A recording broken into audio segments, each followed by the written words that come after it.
ನಮಸ್ಕಾರ ಸ್ನೇಹಿತರೆ, ಅನಿತಾ ಡೈಲಿ ಬ್ಲಾಗ್ಗೆ ಸ್ವಾಗತ. ಎಲ್ಲರದು ಕಾಫಿ ಟಿಫನ್ ಆಯಿತಾ? ಇವತ್ತು ಮೊಳಕೆ ಕಟ್ಟಿದ ಸಾಂಬಾರು ನೀವು ಮಾಡಿರ್ತೀರ ಅಲ್ವಾ ರೀತಿ. ಈ ರೀತಿ ಒಮ್ಮೆ ಟ್ರೈ ಮಾಡಿ ನೋಡಿ, ಎಷ್ಟು ಚೆನ್ನಾಗಿ ಮೊಳಕೆ ಬಂದಿದೆ.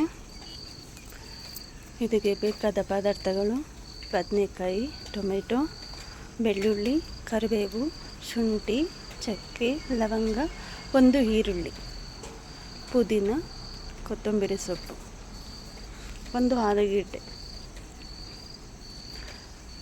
ಡೀಪ್ ಫ್ರೈ ಮಾಡಬೇಕು. ಅದಕ್ಕೆ ಧನಿಯಾ, ಒಂದು ಮೆಣಸಿನ್ಕಾಯಿ, ಜೀರಿಗೆ ಹಾಗೂ ಗಸಗಸೆ. ಒಂದೊಂದೇ ಪದಾರ್ಥಗಳನ್ನು ಡ್ರೈ ಫ್ರೈ ಮಾಡ್ಕೊತಾ ಇದ್ದೀನಿ. ಆಯಿಲ್ ಯೂಸ್ ಮಾಡ್ತಾಯಿಲ್ಲ. ಬದನೆಕಾಯಿ ನೋಡಿ ಕಟ್ ಮಾಡಿ ಇಟ್ಕೊಂಡಿದ್ದೀನಿ ನೀರಲ್ಲಿ. ಆಲೂಗೆಡ್ಡೆನೂ ಕಟ್ ಮಾಡಿ ನೀರಲ್ಲಿ ಇಟ್ಕೊಂಡಿದ್ದೀನಿ.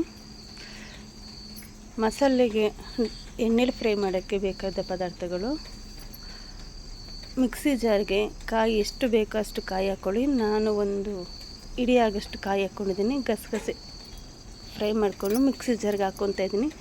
ಒಂದೊಂದೇ ಪದಾರ್ಥಗಳನ್ನು ಡ್ರೈ ರೋಸ್ಟ್ ಮಾಡಿ ಹಾಕ್ಕೊತಾ ಇದ್ದೀನಿ, ನೋಡ್ತಾ ಇರ್ಬೋದು.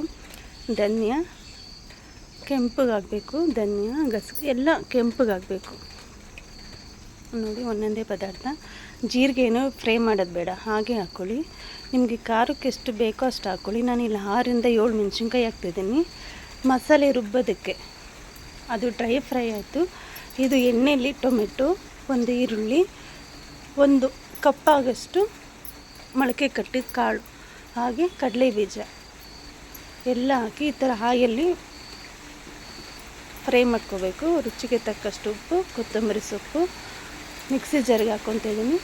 ಇವಾಗ ಡ್ರೈ ರೋಸ್ಟ್ ಒಂದು ಕಡೆ ಆದರೆ, ಇವಾಗ ಎಣ್ಣೆಲಿ ಫ್ರೈ ಮಾಡಿದ್ನೆಲ್ಲ ಕಾಳು, ಟೊಮೆಟೊ, ಈರುಳ್ಳಿ ಅದೆಲ್ಲ ಮಿಕ್ಸಿ ಜಾರ್ಗೆ ಹಾಕ್ಕೊಂಡು ಒಂದು ಸತಿ ಗ್ರೈಂಡ್ ಮಾಡ್ಕೊಬೇಕು. ಅದೇ ಕುಕ್ಕರ್ಗೆ ಒಂದು ಸ್ವಲ್ಪ ಎಣ್ಣೆ, ಸಾಸಿವೆ ಹಾಕಿ ಫ್ರೈ ಮಾಡ್ಕೊತಾ ಇದ್ದೀನಿ. ಇದು ಒಗ್ಗರಣೆಗೆ ಕರಿಬೇವಿನ ಸೊಪ್ಪು, ಕಡಲೆ ಬೀಜ. ನಾನು ಕಡಲೆ ಬೀಜ ಯೂಸ್ ಮಾಡ್ತೀನಿ, ಚೆನ್ನಾಗಿರುತ್ತೆ ಸಾಂಬಾರಿಗೆ. ಒಂದು ಟೊಮೆಟೊ, ನಿಮ್ಗೆ ಬೇಡ ಅಂದರೆ ಸ್ಕಿಪ್ ಮಾಡ್ಕೊಳ್ಳಿ. ಒಂದು ಈರುಳ್ಳಿ, ಒಂದು ಡ್ರೈ ರೋಸ್ಟ್, ಒಂದು ಆಯಿಲಲ್ಲಿ ಫ್ರೈ ಮಾಡಿ ಮಿಕ್ಸಿ ಜಾರ್ಗೆ ಹಾಕ್ಕೊಂಡಿದ್ದೀನಿ. ಒಂದು ಒಗ್ಗರಣೆಗೆ ಟೊಮೆಟೊ, ಈರುಳ್ಳಿ ಹಾಕ್ಕೊಂಡಿದ್ದೀನಿ. ಒಗ್ಗರಣೆಗೆ ಕಾಳು ಹಾಕ್ಕೊಂಡು ಚೆನ್ನಾಗಿ ಒಂದು 5 ನಿಮಿಷ ಚೆನ್ನಾಗಿ ಹಸಿ ವಾಸನೆ ಹೋಗೋವರೆಗೂ ಫ್ರೈ ಮಾಡಬೇಕು. ಇವಾಗ ಆಲೂಗೆಡ್ಡೆ ಹೆಚ್ಚಿಟ್ಕೊಂಡಿದ್ನೆಲ್ಲ ಆಲೂಗೆಡ್ಡೆ, ಬದನೆಕಾಯಿ ಹಾಕಿ ಒಂದು 5 ನಿಮಿಷ ಹಸಿ ವಾಸನೆವರೆಗೂ ಫ್ರೈ ಮಾಡ್ಕೊತೀನಿ. ನೋಡಿ, ಇಲ್ಲಿ ರುಬ್ಬಿಟ್ಕೊಂಡಿದ್ನೆಲ್ಲ ಮಸಾಲೆ ಅದು ಹಾಕಿ ಒಂದು 5 ನಿಮಿಷ ಅದನ್ನು ಅಷ್ಟೇ ಹಸಿ ವಾಸನೆ ಹೋಗೋವರೆಗೂ ಸ್ವಲ್ಪ ಬೇಯಿಸ್ಕೋಬೇಕು.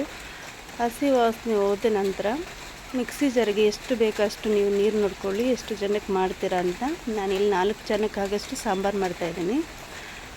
ಇವಾಗ ಬೆಂದಿದೆ. ಮಿಕ್ಸಿ ಜಾರಲ್ಲಿ ನೀರಿತ್ತಲ್ಲ, ಅದನ್ನೇ ಕುಕ್ಕರ್ಗೆ ಹಾಕಿ ಮಿಕ್ಸ್ ಮಾಡ್ಕೊತಾ ಇದ್ದೀನಿ. ಒಂದು 10 ನಿಮಿಷ ಬೆಂದ ನಂತರ ನಾನು ಬೇರೆ ಪಾತ್ರೆಗೆ ಹಾಕ್ಕೊಂಡಿದ್ದೀನಿ. ನಾನಿಲ್ಲಿ ಮನೇಲೇ ಬೆಣ್ಣೆ ಮಾಡಿರ್ತೀನಿ, ಅದನ್ನು ಯೂಸ್ ಮಾಡ್ತಿದ್ದೀನಿ. ನೀವು ಬೆಣ್ಣೆ ಬೇಕಾದರೆ ಸ್ಕಿಪ್ ಮಾಡ್ಬೋದು. ನಾನಿಲ್ಲಿ ಬೆಣ್ಣೆ ತಿನ್ನಲ್ಲ, ಕೆಲವರು ಬೆಣ್ಣೆ ತಿನ್ನಲ್ಲ. ನಮ್ಮ ಮನೇಲಿ ಬೆಣ್ಣೆ ತಿಂತಾರೆ. ಬೆಣ್ಣೆ ಹಾಕಿದ್ರೆ ತುಂಬ ಚೆನ್ನಾಗಿರುತ್ತೆ ನೋಡಿ. ಬೆಣ್ಣೆ ಹಾಕ್ತಾಯಿದ್ದೀನಿ.